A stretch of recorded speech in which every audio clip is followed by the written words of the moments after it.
Assalamualaikum warahmatullahi wabarakatuh. Artikel berikutnya yaitu terkait dengan penulisan yang ditulis oleh Jeffrey R. Cohen dan Lori L. Holder-Webb yang berjudul Rethinking the Influence of Agency Theory in the Accounting Academy. Baiklah, selanjutnya saya akan membahas artikel ini. Latar belakang dari penulisan jurnal ini adalah terkait dengan pada tahun 2005 itu ditemukan dalam sebuah Financial Times itu sebuah artikel yang berjudul yang berkaitan dengan lingkungan bisnis, di mana di sana dijelaskan bahwa artikel tersebut mengkritik akademisi karena berfokus pada pengembangan model yang terlalu sederhana dengan mengorbankan eksplorasi dan pengajaran komunikasi yang berharga dan keterampilan manajemen. Fokus akademis pada pemodelan yang dicirikan dalam artikel itu adalah diistilahkan dengan fisika iri hati, di mana telah menghasilkan penekanan pada analisis ekonomi dan statistik abstrak yang secara efektif dipisahkan dari dunia bisnis nyata. Nah, ini merupakan tulisan dari London and Bradshaw itu pada tahun 2005. Sementara pada badan kritik eksternal yang berkembang berputar terutama di sekitar persepsi peningkatan ketidakrelevanan, kritik itu didasarkan pada apa yang dianggap sebagai adopsi metodologi yang tidak tepat. Jadi artinya di sini adalah bahwa sebenarnya kegagalan tersebut tidak difokuskan kepada akademisi itu, tetapi lebih kepada metodologi yang diadop itu yang tidak tepat. Nah, kemudian latar belakang selanjutnya itu adalah terkait dengan adanya validitas ekonomi dan penelitian bisnis umum yang itu sangat berkaitan dengan peneliti maupun pendidik akuntansi. Di mana di sini peneliti bisnis dan akuntansi ataupun ilmuwan sosial itu biasanya bergantung pada alat metodologi yang dikembangkan untuk digunakan dalam ilmu fisika, ilmu kimia, maupun ilmu biologi, di mana sistem dari ilmu tersebut diadop gitu. Nah, biasanya hal itu ketika diapresiasikan ke dalam ilmu sosial, nah itu yang tidak tepat sehingga merusak dari keabsahan hasil yang dicapai gitu.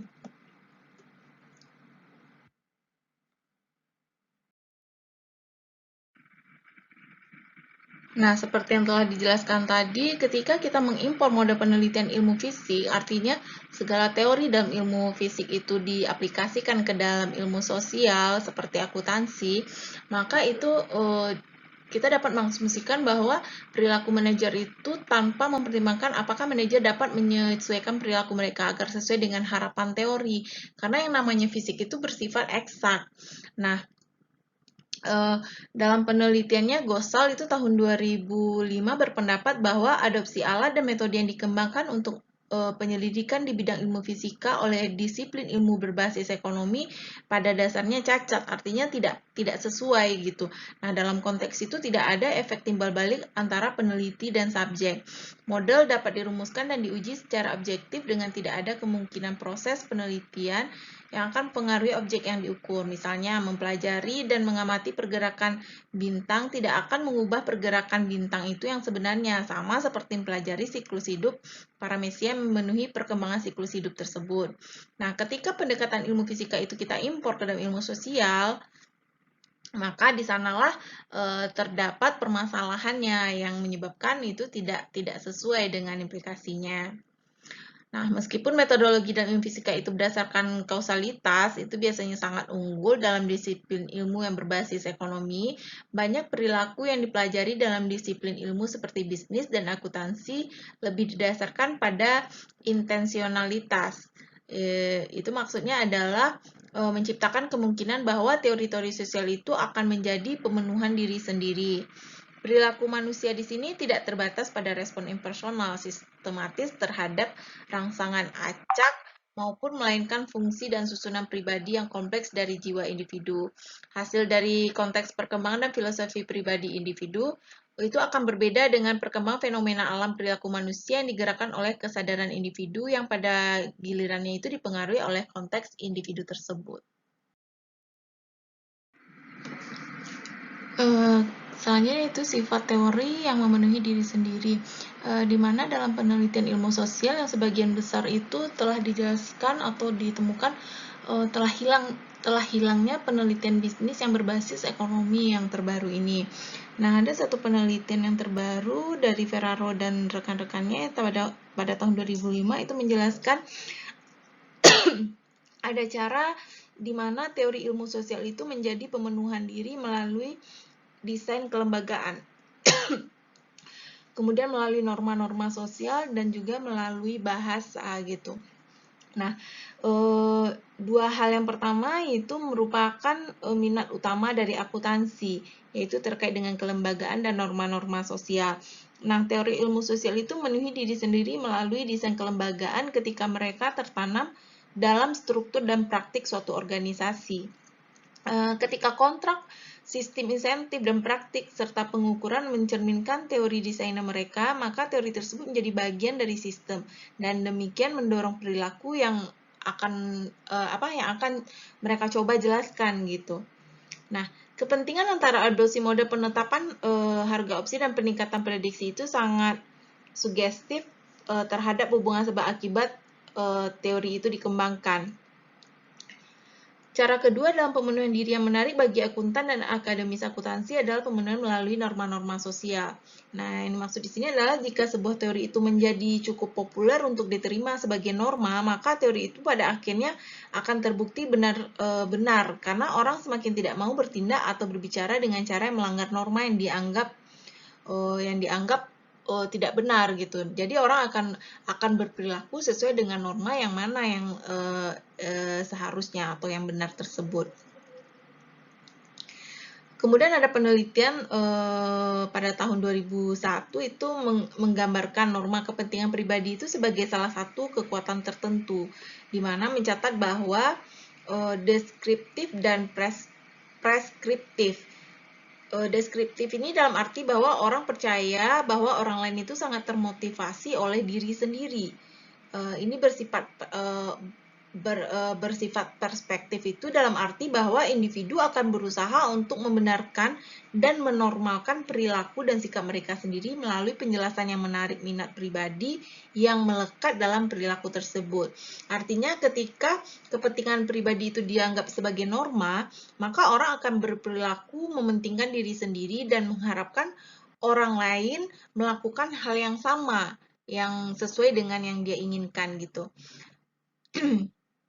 Nah, lebih lanjut, perilaku mementingkan diri sendiri ini dapat secara tidak sengaja dipromosikan melalui penggunaan bahasa. Nah, ini mungkin yang tidak dibahas dalam, maksudnya yang tidak biasa digunakan dalam ilmu sosial atau akuntansi. Maka dalam hal ini, ketika ada suatu penelitian itu memberikan salah satu contoh ilustrasi yang dibahas dalam Ferraro itu melibatkan bagaimana mengubah bahasa permainan dilema narapidana yang sebenarnya mempengaruhi perilaku. Ketika permainan dilema tatanan diberikan label permainan komunitas, maka subjek lebih cenderung terlibat dalam perilaku kooperatif. Ketika permainan itu diberi label permainan, misalnya Wall Street, itu subjek bertindak dengan cara yang mementingkan diri sendiri.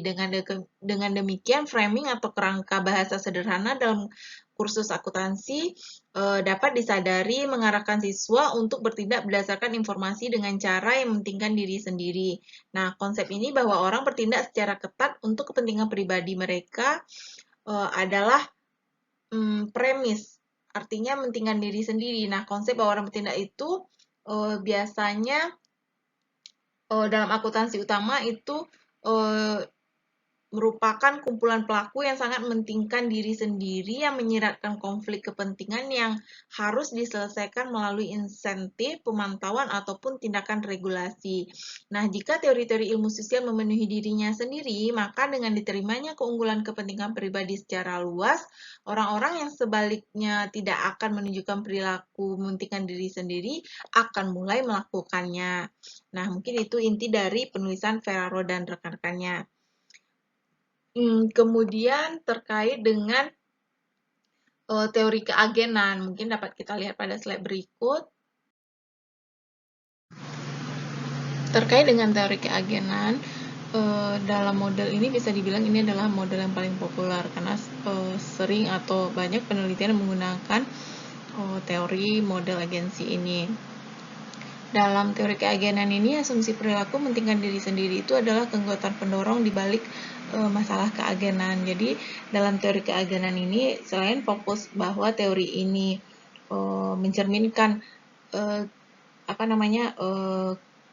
konteks pengembangan dan penyebaran teori ilmu sosial model agensi ini menyajikan masalah tertentu, tetapi juga memiliki suatu kendala di mana asumsi perilaku mementingkan diri sendiri itu adalah kekuatan pendorong di balik masalah keagenan. Jadi ada kekuatan individu dalam mementingkan dirinya sendiri.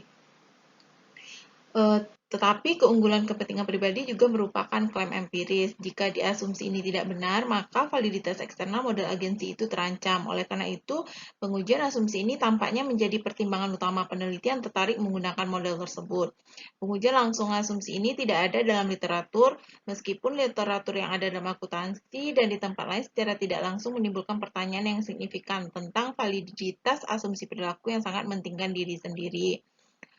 Kemudian ada suatu penelitian itu pada tahun 1996 itu sangat oleh Gostall itu sangat kritis terhadap asumsi bahwa setiap orang itu bertindak secara eksklusif dalam kepentingan pribadi mereka yang didefinisikan secara sempit. Itu mencatat asumsi dapat menjadi ramalan yang menilai diri sendiri di mana perilaku oportunitis itu akan meningkat dengan saksi dan intensif yang dikenakan kepada yang menguranginya. Bukan intensif, maksudnya insentif.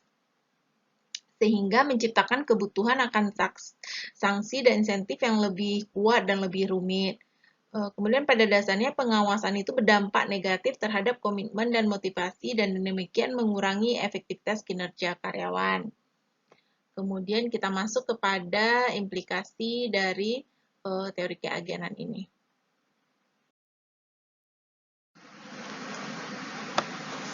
Terkait dengan teori ini itu ada implikasi untuk kurikulum akuntansi di mana kita dapat lihat bahwa keengganan pendidik akuntansi untuk berbicara tentang nilai-nilai dan keharusan moral itu telah mendorong kemirian kurikulum menuju pertimbangan pemangku kepentingan dari ekuitas. Nah, itu ditemukan oleh penulis Woodcock dan Kelly pada tahun 2001.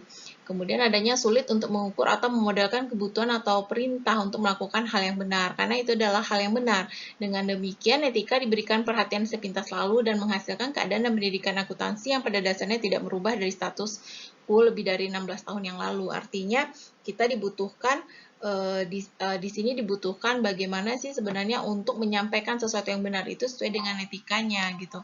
Kemudian cara lain agar siswa dapat berpikir di luar kepentingan pribadi dan mempertimbangkan kepentingan umum adalah dengan mendiskusikan masalah keadilan serta keadilan organisasi. Jadi dengan adanya sikap terbuka di dalam diskusi itu mungkin lebih bisa membuat sesuatu teori keagenan ini lebih positif dan itu mungkin implikasinya. Terakhir dapat kita simpulkan bahwa penelitian akuntansi dan pendidik itu sebagai seorang peneliti akuntansi dan pendidik kita harus mengevaluasi kembali peran kita sebagai profesi tersebut. Apakah profesi itu telah mendukung proses pendidikan sehingga kita bisa menciptakan kader-kader atau orang-orang yang emang benar-benar kompeten dan memiliki pengetahuan yang sesuai terkait dengan teori agensi ini. Kemudian sebagai guru, konsumen, ataupun pekerjaan dalam mengekspor pengetahuan, kita harus selalu langsung membahas dan menyampaikan konteks dan nilai implikasi etis dari pekerjaan.